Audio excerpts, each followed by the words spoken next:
വിശുദ്ധ പൗലോസ്ലീഹ തിമോത്തിയോസിന് എഴുതിയ രണ്ടാം ലേഖനം, അധ്യായം 4. ദൈവത്തിൻ്റെ മുമ്പാകെയും ജീവിക്കുന്നവരെയും മരിച്ചവരെയും വിധിക്കാനിരിക്കുന്ന യേശുക്രിസ്തുവിൻ്റെ മുമ്പാകെയും അവൻ്റെ ആഗമനത്തിൻ്റെയും രാജ്യത്തിൻ്റെയും പേരിൽ ഞാൻ നിന്നെ ഇപ്രകാരം ചുമതലപ്പെടുത്തുന്നു. വചനം പ്രസംഗിക്കുക. സാഹചര്യങ്ങൾ അനുകൂലമാണെങ്കിലും അല്ലെങ്കിലും ജാഗരൂകതയോടെ വർത്തിക്കുക. മറ്റുള്ളവരിൽ ബോധ്യം ജനിപ്പിക്കുകയും അവരെ ശാസിക്കുകയും ഉദ്ബോധിപ്പിക്കുകയും ചെയ്യുക. ക്ഷമ കൈവിടാതിരിക്കുകയും പ്രബോധനത്തിൽ ശ്രദ്ധിക്കുകയും ചെയ്യുക. ജനങ്ങൾ ഉത്തമമായ പ്രബോധനത്തിൽ സഹിഷ്ണുത കാണിക്കാത്ത കാലം വരുന്നു.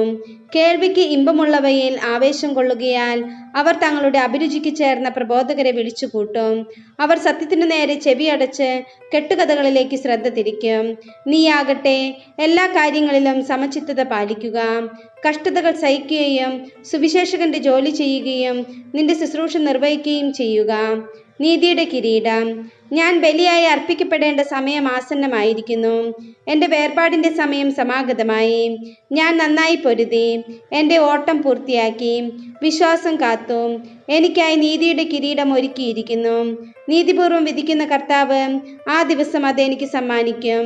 എനിക്ക് മാത്രമല്ല, അവൻ്റെ ആഗമനത്തെ സ്നേഹപൂർവ്വം ഉറ്റുനോക്കിക്കൊണ്ടിരിക്കുന്ന എല്ലാവർക്കും. നിർദ്ദേശങ്ങൾ. എൻ്റെ അടുത്ത് വേഗം എത്തിച്ചേരാൻ ഉത്സാഹിക്കുക.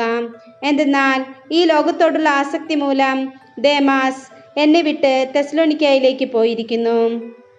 ക്രെസ്കേസ് ഗലാത്തിയയിലേക്കും തീത്തോസ് ദൽമാത്തിയയിലേക്കും പോയി കഴിഞ്ഞു. ലൂക്ക മാത്രമേ എന്നോട് കൂടെയുള്ളൂ. മർക്കോസിനെ കൂടെ നീ കൂട്ടിക്കൊണ്ടുവരണം. ശുശ്രൂഷയിൽ അവൻ എനിക്ക് വളരെ പ്രയോജനപ്പെടും. തിക്കിക്കോസിനെ ഞാൻ എഫേസസിലേക്ക് അയച്ചിരിക്കുകയാണ്.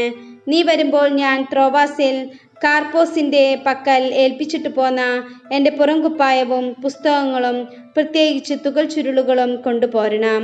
ചെമ്പുപണിക്കാരനായ അലക്സാണ്ടർ എനിക്ക് വലിയ ദ്രോഹം ചെയ്തു. കർത്താവ് അവൻ്റെ പ്രവൃത്തികൾക്ക് പ്രതിഫലം നൽകും.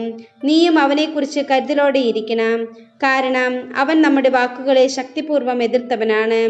എൻ്റെ ന്യായവാദങ്ങൾ ഞാൻ ആദ്യം അവതരിപ്പിച്ചപ്പോൾ ആരും എൻ്റെ ഭാഗത്തില്ലായിരുന്നു. എല്ലാവരും എന്നെ ഉപേക്ഷിച്ചു. ആ കുറ്റം അവരുടെ മേൽ ആരോപിക്കപ്പെടാതിരിക്കട്ടെ. എന്നാൽ കർത്താവ് എൻ്റെ ഭാഗത്തുണ്ടായിരുന്നു. എല്ലാ വിജാതീയരും കേൾക്കത്തക്ക വിധം വചനം പൂർണ്ണമായി പ്രഖ്യാപിക്കുന്നതിന് വേണ്ട ശക്തി അവിടുന്ന് എനിക്ക് നൽകി. അങ്ങനെ ഞാൻ സിംഹത്തിൻ്റെ വായിൽ നിന്ന് രക്ഷിക്കപ്പെട്ടു.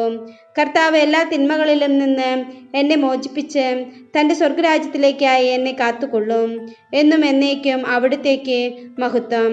ആമേൻ. ആശംസകൾ. പ്രിസ്കായ്ക്കും അക്കീലായ്ക്കും ഒനേസിഫോറസിൻ്റെ കുടുംബത്തിനും അഭിവാദനങ്ങൾ. എറാസ്തൂസ് കോരിന്തോസിൽ തങ്ങി. രോഗബാധിതനായ ത്രോഫിമോസിനെ ഞാൻ മിലേത്തോസിൽ വിട്ടിട്ട് പോന്നു.